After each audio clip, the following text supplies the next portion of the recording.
Dan makin lama, tiba-tiba nyentuh hati Tuhan. Dan kalau sudah nyentuh hati Tuhan, saudara, semua bisa terjadi. Tapi lihat poin kedua. Yang Alkitab katakan adalah giring-giring itu harus berselang-seling dengan buah delima.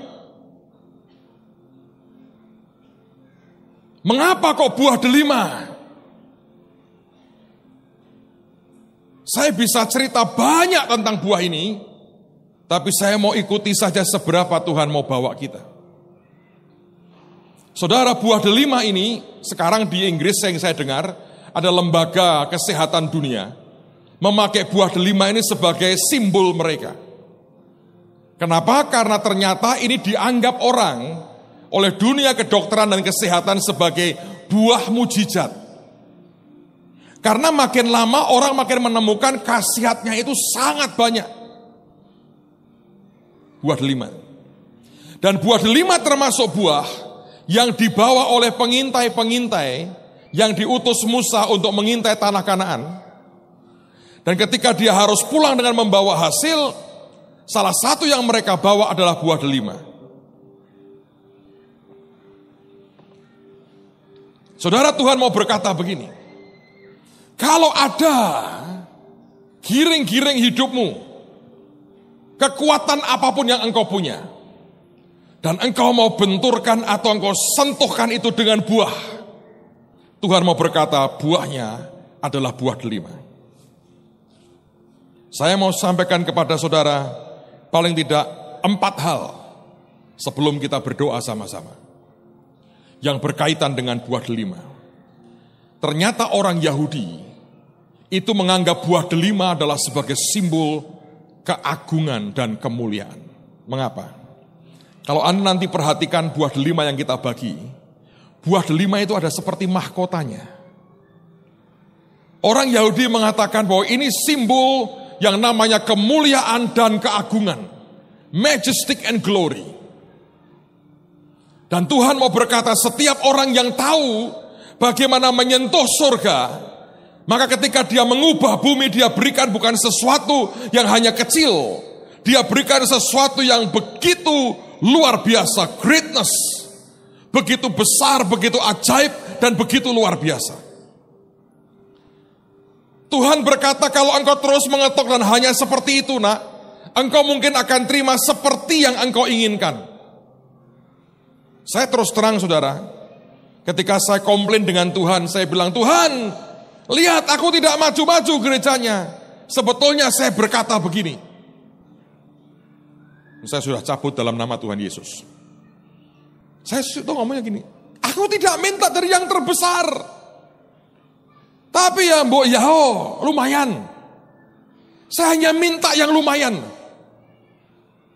Tapi ketika Tuhan Roh Kudus mengajari kita bagaimana kita supaya giring-giring hidup kita, bel kita bisa berdenting dengan kuat di depan Tuhan. Dan kita pakai cara Tuhan. Seperti imam besar Harun membawa akan dirinya dengan gamis dan jubahnya masuk ke tempat Maha Kudus, bertemu dengan Tuhan, dan bunyi belnya. Ternyata waktu bersentuhan dengan delima, Tuhan berkata itu gema adalah sesuatu yang glorious and majestic. Banyak orang berkata, Pak, saya pengen sesuatu yang punya greatness. Pakai caranya, Anda harus sentuh surga. Pak, bagaimana caranya? Buah.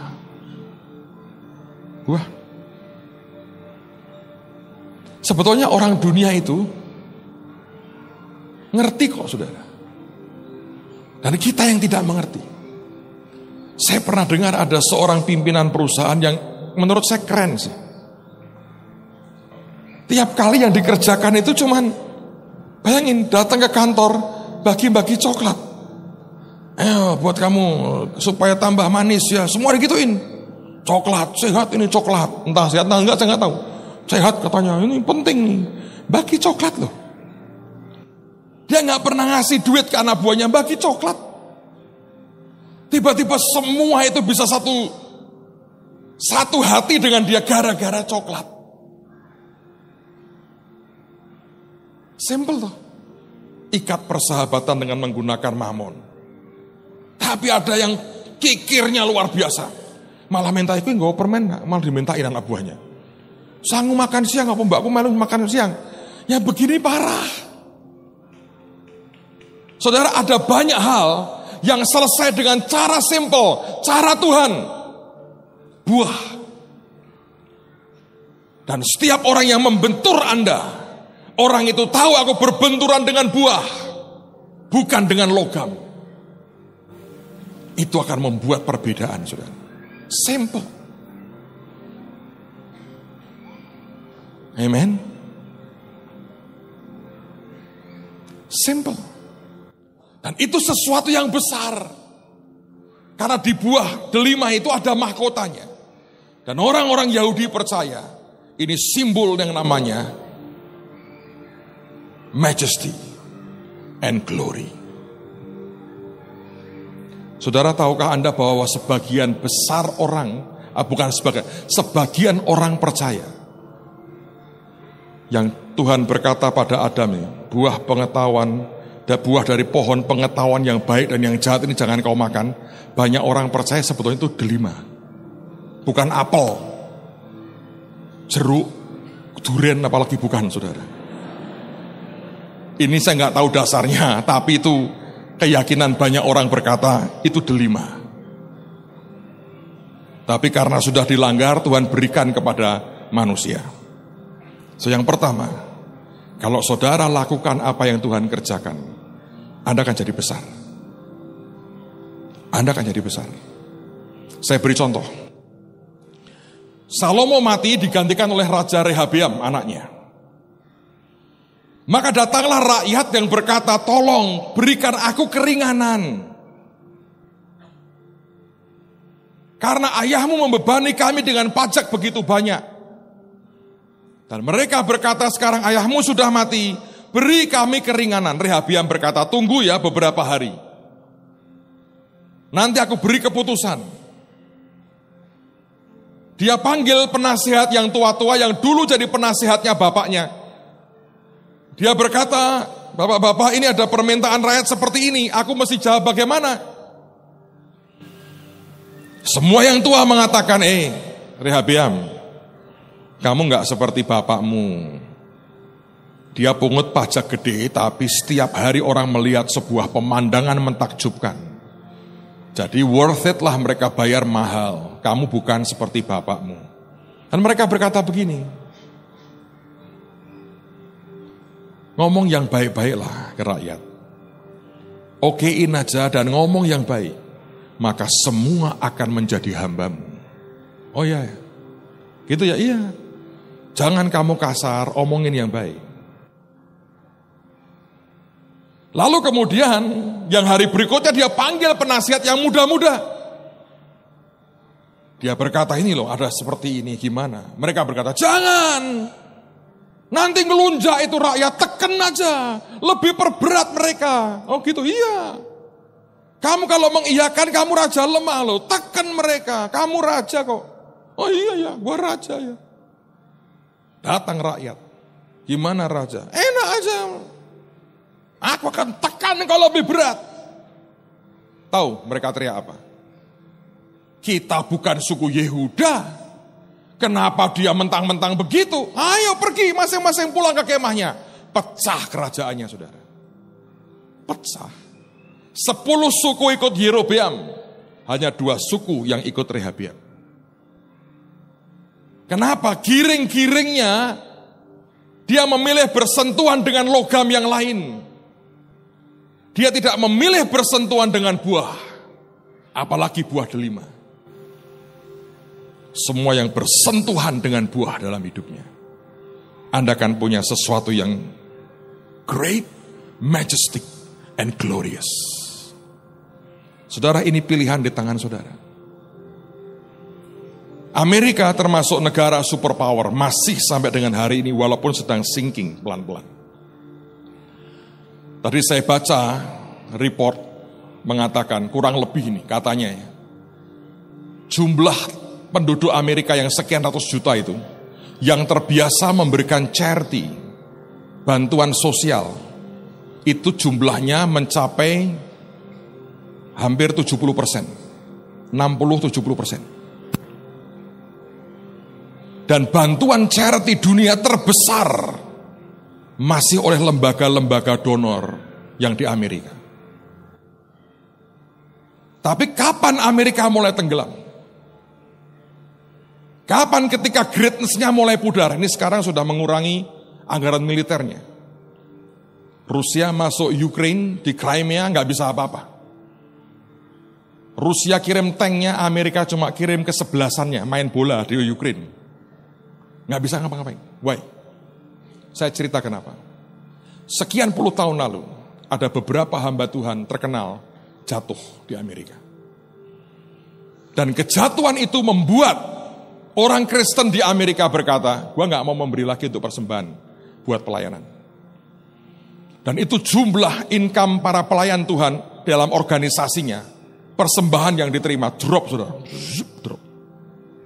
Dan karena drop, mereka panggil pulang para misionari mereka dari seluruh dunia dan berkata, pulang, gak ada duit lagi untuk kalian. Maka sentuhan Amerika secara kasih dan Injil ke dunia turun drastis. Dan bersamaan dengan itu, secara keuangan dia turun juga.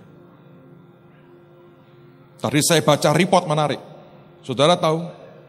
Ada kaitan langsung dan saling menguatkan antara orang, siapapun dia, organisasi atau negara, yang memberikan akan dukungan kuat buat kegiatan sosial menolong orang yang miskin dengan pertambahan kekayaan mereka. Tadi saya juga baca Bill Gates dan istrinya menyerahkan, kalau tidak salah 95% dari income-nya untuk charity, untuk korban, untuk sosial, nolong orang miskin. Dan terbukti hari ini, dia nomor 1, orang paling kaya di dunia. Kenapa, saudara? Mereka sebetulnya menggunakan hukum Tuhan walaupun mereka tidak tahu. Nah kita, hukum itu berlaku universal, karena law. Siapapun yang mengaplikasikan hukum itu, akan terjadi toh. Sama dengan yang misalnya Anda ada internet. Itu karena akses yang terbuka semuanya. Kalau Anda bisa bawa iPad-mu atau komputermu connect dengan internet, siapapun, baik yang berbahasa Inggris maupun yang tidak bisa bahasa Inggris, tiba-tiba seluruh informasi yang tersedia available buat saudara. Tergantung siapa yang memanfaatkan. Hukum ini, saudara, adalah universal. The law of faith itu hukum. Itu berlaku universal. Siapapun yang melakukannya, dia akan nikmati hasilnya. Hari ini, dari sekian banyak orang paling kaya di dunia, lebih dari separuh sebetulnya adalah orang Jewish, orang Yahudi. Why? Sebab mereka ternyata dari kecil, di rumah-rumah tradisional orang Yahudi itu selalu ada kotak kecil. Itu kotak untuk mereka taruh uang receh mereka. Nanti di komunitas, di kampungnya ada yang dikolek. Untuk nolong yang miskin. Buat mereka ini bukan sosial sukarela, ini keharusan. Mereka berkata apa? Semua uang di tempat kami titipan Tuhan, aku hanya mengelola. Kalau enggak benar aku ngelolanya, bisa masalah dengan Tuhan. Itu aja. Dan ini hukum berlaku universal. Seperti Tuhan memberikan matahari, memberikan hujan. Ya toh berlaku buat semua kita. Tergantung apakah kita menggunakan tidak. Dalam hidup Anda dan saya. Apapun yang namanya giring-giring atau bel dalam hidupmu.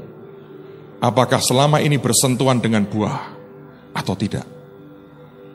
Tapi Tuhan mau berkata kalau itu bersentuhan dengan buah. Seperti engkau bersentuhan dengan delima. Majestic, glorious. Dan Tuhan mau berikan buat kita. Yang kedua. Di dalam buah delima itu konsisten, saudara. Kalau nggak percaya Anda nanti beli sendiri dan hitunglah. Kapan hari pernah ada yang ngitung beneran? Jumlah isinya, benihnya itu, bijinya, ada 613. Tahukah Anda bahwa kitab Taurat itu, perjanjian lama Taurat Tuhan itu, di total itu ada 613 hukum Tuhan. Kadang-kadang saya bilang, Tuhan, ini ajaib sekali.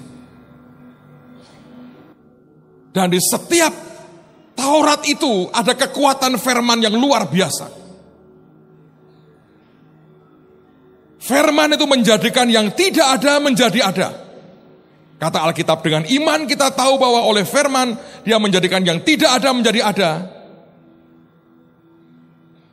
Karena ketika Tuhan menciptakan langit bumi nggak ada apa-apa. Alkitab berkata, berfirmanlah Tuhan, jadilah terang, dan terang itu jadi. Firman yang diucapkan tidak pernah kembali dengan sia-sia.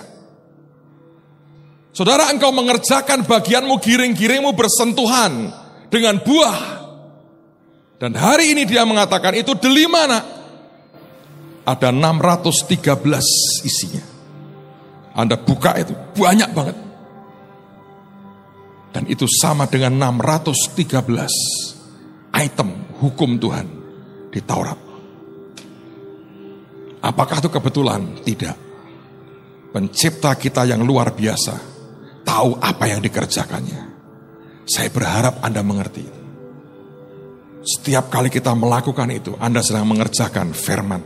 Makanya Alkitab berkata, apa yang engkau ingin orang perbuat kepadamu, perbuatlah itu.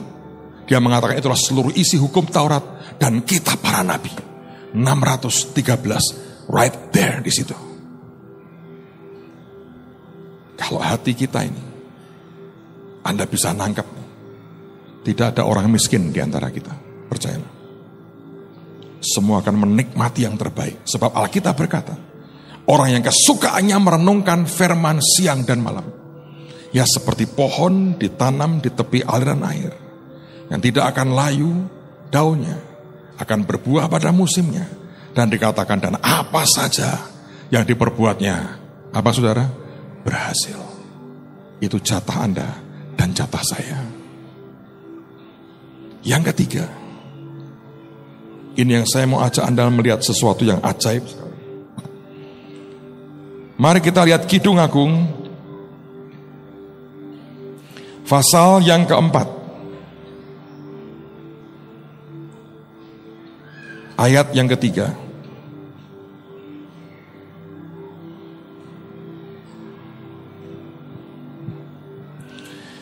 Kadang-kadang kalau kita membaca Kidung Agung ini ada yang lucu sih saudara sebetulnya ya. Coba saya ajak Anda membaca mulai ayat yang pertama. Kalau Anda belum menikah punya pacar, bayangkan kalau saudara merayu pacarmu, kekasihmu dengan kalimat ini. Kidung Agung pasal yang keempat, lihatlah cantik engkau manisku. Kalau Anda mengatakan itu, cewek-cewek pasti agak senang, gereng, asik. Sungguh cantik engkau, dalam hati, moso. Tapi dua kali ya Anda percaya. Ada seorang ibu mengatakan, katanya perempuan itu paling bahagia kalau disapa gini, kamu sekarang langsing ya. Wah senengnya gak karuan saudara. Walaupun dalam hati, nah rasa pasti seneng. Wah enggak lah, aku bagaimana. Ya itu seneng. Terus dikatakan begini, bagaikan merpati matamu di balik telekungmu. Wah ini masih romantis. Tapi rambutmu bagaikan kawanan kambing yang bergelombang turun dari pegunungan Gilead. Wah, bau batibul sate kambing ini. Gigimu bagaikan kawanan domba yang baru saja dicukur, yang keluar dari tempat pembasuhan, yang beranak kembar semuanya. Wih, giginya kayak gitu tuh piye saudara? Wedus yang dicukur, berondol gitu, beranak kembar. Ngenyek, menghina atau apa ini? Jadi kalau Anda pakai ayat untuk merayu, hati-hati saudara. Yang tak beranak tak ada, bagaikan seutas pita kirmisi bibirmu. Waduh, lambini kayak, kalau bahasa Jawa nih, lambini kayak pita abang. Nah ini kalau pita seperti dasi kupu-kupu pita jebret begini kan ya repot.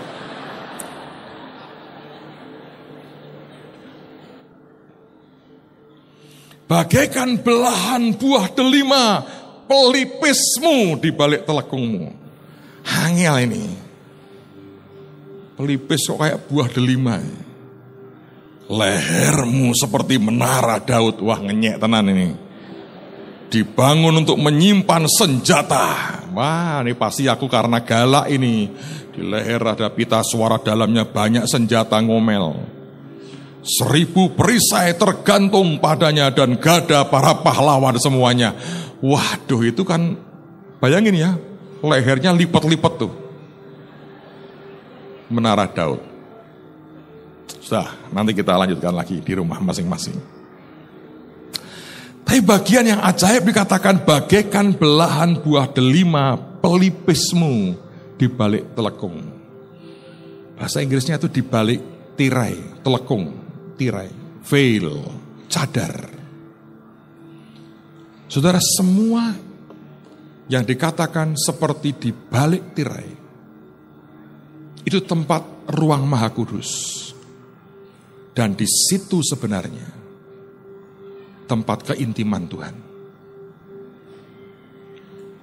Orang yang setiap kali dia tahu dia punya kekuatan, tapi dia sentuhkan dengan buah. Saudara kan punya privilege ngalami keintiman dengan Tuhan. Dan itu berbeda loh saudara. Itu berbeda. Saudara, saya mau cerita sesuatu. Dan ini mungkin akan sekaligus kita akan tutup dengan satu ayat lagi nanti. Satu hari Tuhan ngomong sama saya begini, nak, kalau aku berkati kamu dan aku angkat hidupmu, jangan lupakan saudara-saudaramu. Dia berkata, Yusuf aku angkat tinggi. Aku berkati dia untuk memelihara satu bangsa anak. Dia tidak sedang menikmati kekayaan buat dirinya sendiri. Sama sekali tidak. Dan Tuhan berkata, setiap kali aku angkat engkau dan berkati hidupmu, Tuhan berkata, jangan lupakan saudara-saudaramu. Saudara, sejak tahun ini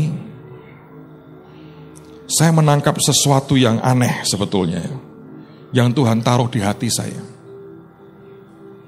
Apa itu, Pak? Tuhan sudah memperingatkan dari sejak awal akhir tahun lalu, bencana akan banyak di bangsa ini. Anda lihat banjir, Gunung Kelut, sekarang Gunung Selamet, Sinabu kadang-kadang masih begitu. Saya baru baca artikel di bawah laut dekat Sumatera itu ditemukan gunung berapi di bawah laut.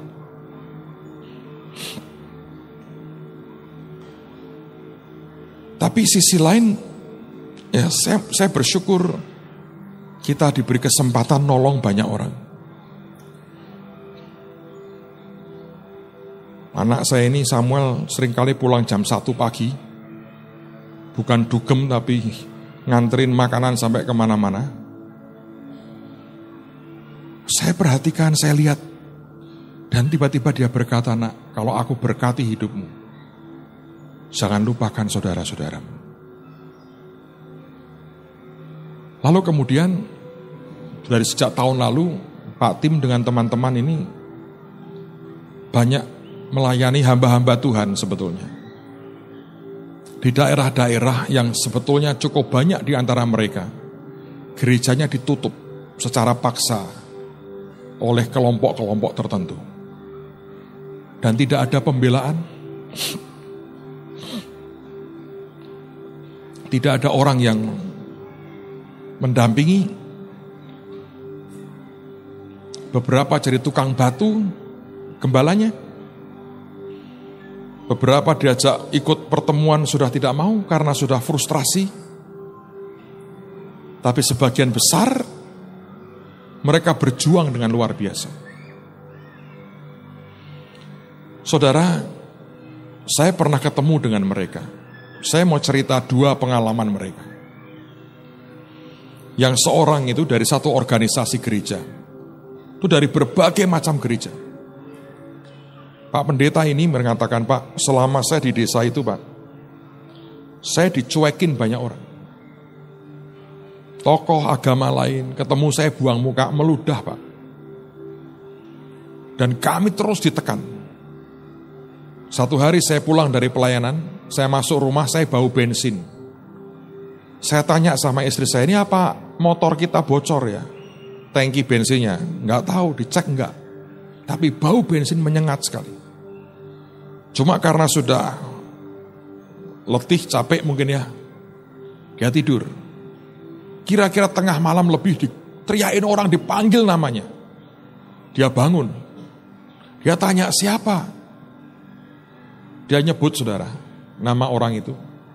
Dan dia tahu itu pemuda di desa itu. Dia teriak dari dalam, kenapa? Orang-orang mengatakan di luar, rumahmu mau dibakar Pak Pendeta. Dia keluar.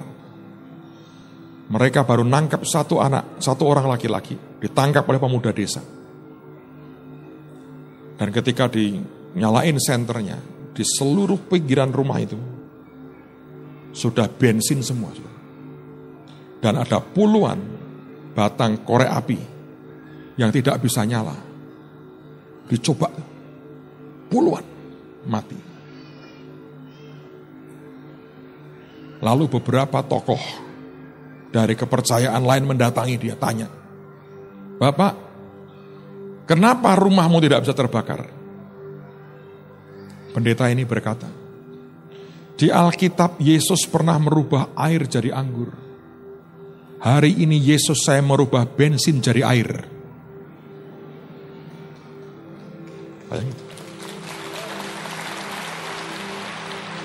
Sejak hari itu, semua hormat dengan dia. Lihat penyertaan Tuhan seperti itu. Tapi kita tidak pernah seperti mereka kan. Tinggal di kota jauh lebih aman. Ya kan? Tapi mereka tidak ada orang lain. Kalau ada kejadian hari itu, korban. Seluruh keluarga mungkin.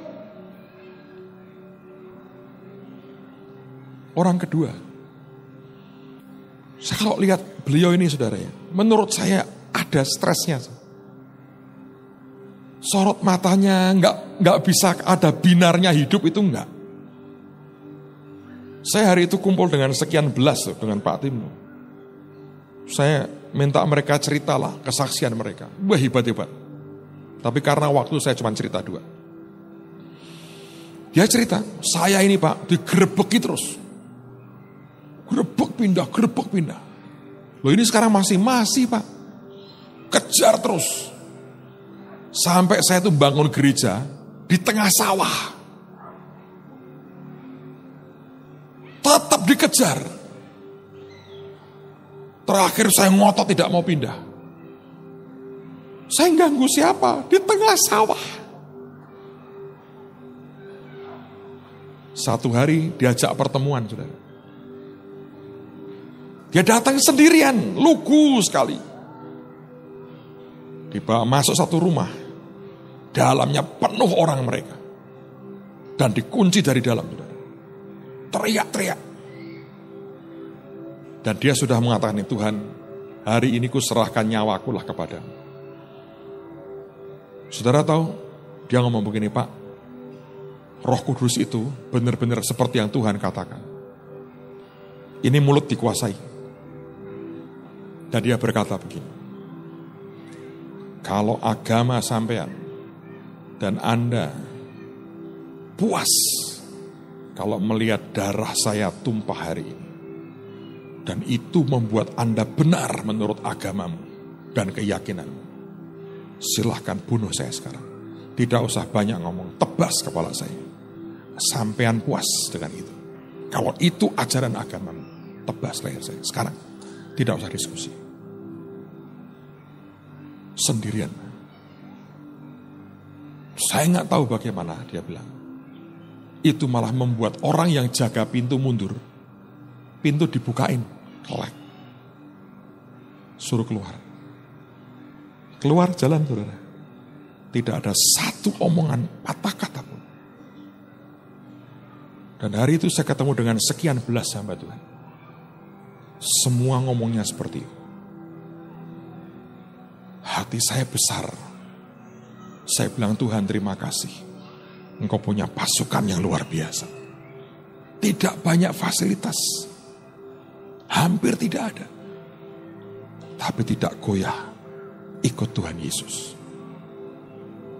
Dan setelah saya lihat semua, Tuhan ngomong sama saya, "Nak, kalau aku berkati kalian, ingat saudara-saudara."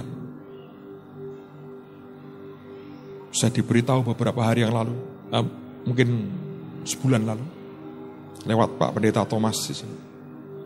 Ada hamba Tuhan di Cilacap, motor sudah berbulan-bulan masuk bengkel terus. Satu hari saya ketemu dengan ada jemaat di sini ngobrol dengan saya. Saya bilang, "Pak, Bapak punya motor gak yang masih oke bisa dikasihin orang? Buat siapa, Pak? Ayo nyumbang. Ada hamba Tuhan itu butuh." Saya bersyukur beliau cepat sekali. Sekian waktu kemudian ketemu saya, dia bilang, "Pak, sudah kami berikan motornya." Terus, itu bukan Cilacap, Pak. Itu nyaris perbatasan Jawa Barat. Waduh. Anak buah saya suruh nganter ke sana aja nangis, Pak. Itu naik tempatnya itu bukit lumpur, Pak. Sudah saya servis motor saya bagus. Naik sampai ke tempat dia. Ngorak karo-karuan bentuknya, Pak. Lumpur semua. Tapi itu motor kuat kok, Pak. Tolong dipantau ya, Pak. Semoga tidak hancur tepat. Kondisi medannya seperti itu. Hari ini kadang-kadang saya di Semarang agak macet aja saya ngomel. Semarang kok tiru-tiru Jakarta macet begini. Tapi ya kita hidup jauh lebih baik toh. Iya kan? Dan Tuhan itu yang ngomongnya sama. Kalau aku berkati kalian, nak, jangan lupakan saudara-saudara. Saudara, ini yang kemudian Tuhan munculkan di hati. Ya karena itu pada waktu kapan hari itu ada hamba-hamba Tuhan kumpul dari desa ya yang buat kita bisa buat ya. Saya minta tolong teman-teman cariin restoran dah. Saya nggak di tempat tapi biar mereka bisa makan sepuasnya. Beri sentuhan sederhana saja. Kita juga bukan orang yang menurut saya bisa semua sendiri enggak. Tapi kita bisa buat sesuatu untuk banyak orang. Saudara, kalau Tuhan izinkan, kita mau bangun lumbung. Saya tidak mau ngomong ini gudang. Kalau gudang tempat nyimpen aja. Lumbung itu in dan out. Kalau Tuhan boleh kita mau pakai di dekat sebelahnya rumah Shalom. Lumbung ini untuk apa sebetulnya?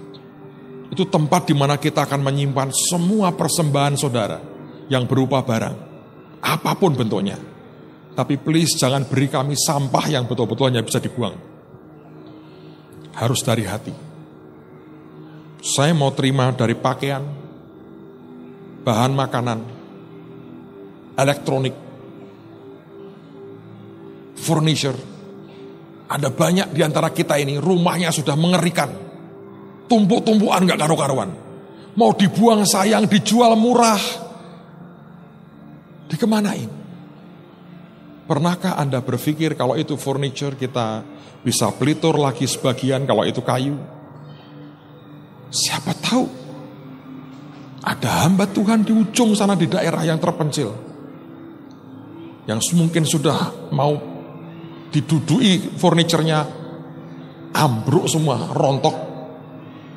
Siapa tahu itu bisa masuk rumah mereka. Bayangin daripada Anda buang Itu akan tempat duduk untuk jemaatnya, konseling, jiwa-jiwa dilayani, duduk di kursimu. Siapa tahu Anda akan jadi eksportir mebel satu hari. Sebab itu seperti bel yang Anda singgungkan dengan buah, touching heaven, dan merubah hidup saudara. Anda punya jas yang dulu engkau nikah, sekarang dipakai, saya tidak bisa masuk karena kita diberkati, cingkrang begini malah medeni kayak kingkong begini.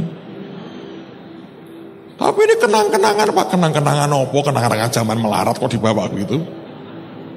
Saya dulu menikah, ini ngomong terus terang nih, jas saya itu buat di pasar Johar, tahu Anda? Bener. Terakhir saya ke Amerika dikasih orang jas yang make itu James Bond. Dan siapa aja namanya? Donald Trump. Wah, saya terharu saudara. Itu jas yang Donald Trump biasa pakai. Dulu saya kawin, jas pertama saya pasar Johar lantai 2 loh saudara. Serius. Gak punya apa-apa. Warnanya coklat. Dasi saya beli Sri Ratu, ngiprit begini saudara. Terakhir saya ke Amerika dibeliin teman saya. Wah, saya kalau cerita harganya pingsan Anda saudara tuh. Yang pakai Donald Trump. Muncul di TV, you are fired. Wah, keren. Tapi buat apa yang kita sudah gak kepake? Kalau kita punya tempat, nanti akan kita buatkan tempat transit. Semua sumbangan itu kita akan lihat, sortirin, dicek ulang. Kalau perlu di laundryin lagi, kita buat rak yang bagus. Satu hari kalau mereka datang, kita bisa undang mereka berkala. Kita bisa bilang, Bapak pengen yang mana? Bayangin. Tiba-tiba minggu berikutnya, Pak pendetanya pakai jas baru. Jas saudara waktu kawin. Yang kalau dipakai begini, dipakai beliau sudah pas. Bayangin, khotbahnya berapi-api, jemaatnya terharu. Siapa tahu Anda kelak punya pabrik garment terbesar di dunia. Aminmu tidak meyakinkan. Sudah hampir 2 jam di khotbah kok aminnya begitu. Kasihan saya saudara. Tapi kita bisa buat banyak. Ya kan? Anda punya sepatu, banyak orang koleksi sepatu. Ibu-ibu koleksi rok. Mau dirombengke nanti ketahuan tetangga dan mertua, dan mertua berkata, nak kowe kok wis melarat sampai ngerombeng baju. Mau dikemanain? Bagaimana kalau itu dipakai oleh ibu-ibu gembala? Supaya Paskah tahun ini, Natal tahun ini akan berarti buat mereka. Tidak ditumpuk-tumpuk, terus dimakan tikus dan sebagainya. Taruh tempat yang baik. Kalau perlu nanti kita beli mobil khusus. Kalau mereka terlalu jauh untuk kemari, kita datangi bawa barang. Kita bisa tolong orang-orang yang tidak punya apa-apa. Tapi itu bisa nyentuh hidup mereka, saudara. Karena sejauh yang saya tahu, ada kelompok yang konsisten terus-menerus tolong dengan cara itu. Sampai hari ini belum ada. Kalau kita bisa memberkati mereka, luar biasa. Di dekat rumah tinggal saya, ada tempat yang agak seperti bukit itu. Ada gereja di situ. Satu hari saya lewat, pelang gereja sudah jebol. Pelang gereja jebol. Saya minta teman, saya bilang, coba ya datengin. Lepas itu kita buatin yang baru. Buatin baru. Sebab kalau kita diberkati, jangan lupakan saudara-saudara kita. Tuhan memberkati kita dengan sebuah tujuan. Dan kalau kita sehati sama-sama, tidak ada orang miskin di antara kita. Tidak ada orang miskin di antara kita. Sebab kita sedang buat giring-giring kita bersentuhan dengan buah. Dan itu delima. Dan Anda tahu yang terakhir, poin terakhir. Ada 613 seed benih dalam delima itu. Menurut saya termasuk buah dengan biji mungkin paling banyak. Maka Tuhan mau berkata, ada multiplikasi pelipat gandaan yang luar biasa. Saudara, mungkin kita akan buat 2 lantai lah. Tidak buat 2 lantai masif, mungkin lantai kedua dengan beton, baja dan kayu saja. Tapi kita akan buat sampai tidak lembab, kering, terjaga dengan baik. Semua barang masuk keluar, ada hitungannya, ada datanya, ada adminnya. Kita juga bisa simpan banyak hal kalau sewaktu-waktu dibutuhkan. Kita punya tempat akan bergerak cepat, mobile untuk tolong orang. Dan karena itu semua nanti persembahan yang Anda berikan hari ini, kita mau pakai untuk membuat lumbung. Saya tahu nih biaya juga tidak murah. Hitungan saya dengan semua rak dan isinya mungkin hampir 800-900 juta. Tapi dalam anugerah Tuhan saya yakin kita bisa. Ayo bangun lumbung supaya kita memberkati banyak orang. Orang-orang miskin, orang-orang yang sangat membutuhkan, kita bisa tolong. Begitu selesai, Anda boleh mulai memberi barang atau apapun. But please, jangan buang sampah yang benar-benar sampah. TV yang kalau di setel cuman semut tok. Please. Karena banyak orang punya TV, masih bagus. Pengen ganti yang tipis. Sudah punya tipis, pengen beli yang cekong begini katanya baru muncul. Anda pengen, boleh aja. Tapi kenapa tidak TV-mu itu pindah ke sebuah desa dan keluarga hamba Tuhan bisa menikmati TV yang lebih baik? Anda buang di tempat sampah kok ya kebangetan. Mau dijual berapa harganya? Tapi kalau saudara-saudara kita bisa menikmati itu yang namanya touching heaven.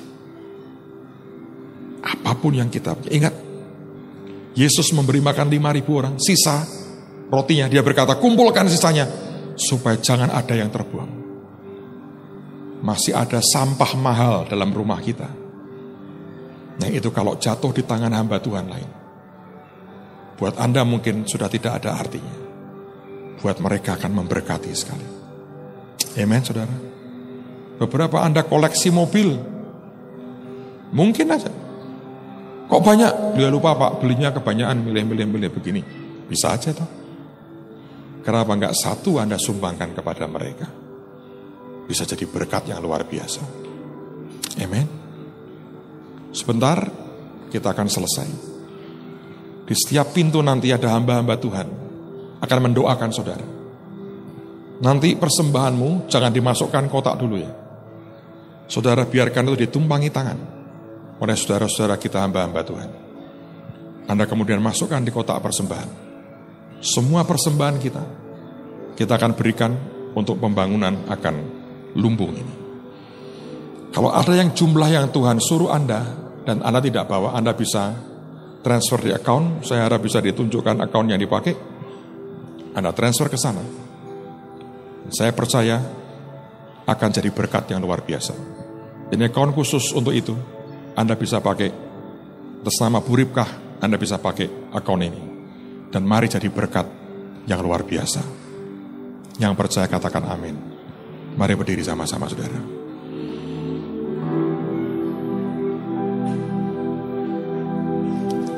Terima kasih Tuhan. Terima kasih Tuhan. Saudara jangan lupa doakan bangsa dan negara. Pemilu sudah sangat dekat. Perubahan-perubahan yang terjadi sangat cepat. Di jemaat ini ada beberapa saudara yang menjadi mencalonkan diri jadi anggota legislatif. Saya tidak hafal semua, yang saya hafal cuma satu. Ibu Maria, beliau calon DPRD tingkat 1 provinsi.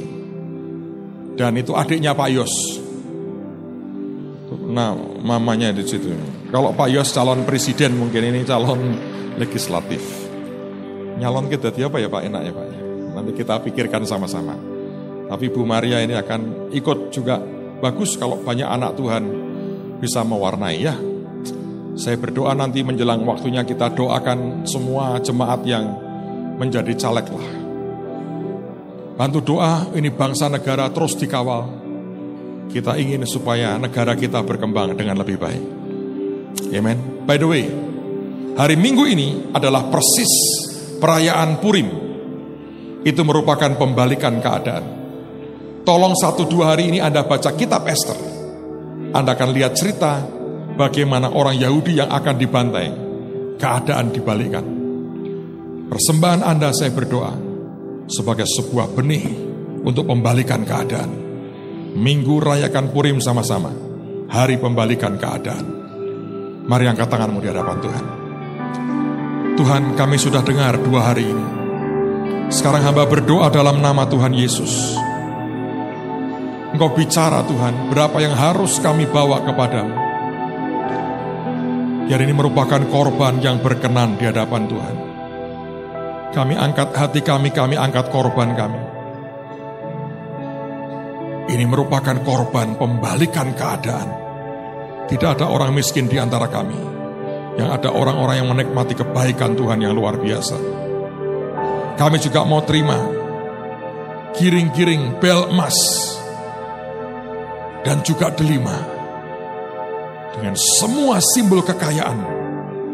Engkau terus mengajari kami menyentuh surga dan mengubahkan dunia kami. Blessing Tuhan ada pada kami dengan semua berkat yang terbaik. Kami akan naik dan tidak turun. Amin. Jadi kepala dan bukan ekor. Tidak akan berhutang memberi pinjaman. Kami akan diberkati Tuhan. Tidak ada orang miskin di antara kami. Semua hidup dalam kelimpahan Tuhan. Dan apapun yang kami sentuh akan berhasil. Karena Tuhan menyertai kami. Biarkan shalom Tuhan turun dalam hidupmu. Di dalam nama Tuhan Yesus. Yang percaya berkata, amin. Dengan tertib Anda boleh keluar. Persembahanmu akan diberkati, ditumpangi tangan. Kemudian masukkan di kotak. Dan setelah itu Anda boleh terima akan semua yang Tuhan berikan buat kita hari ini.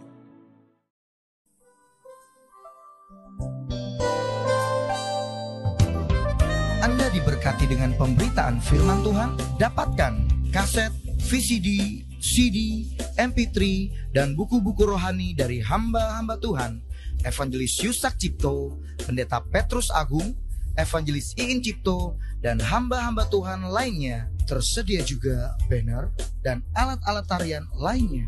Hanya di toko buku Bless to Bless. Bless to Bless. Bless to Bless.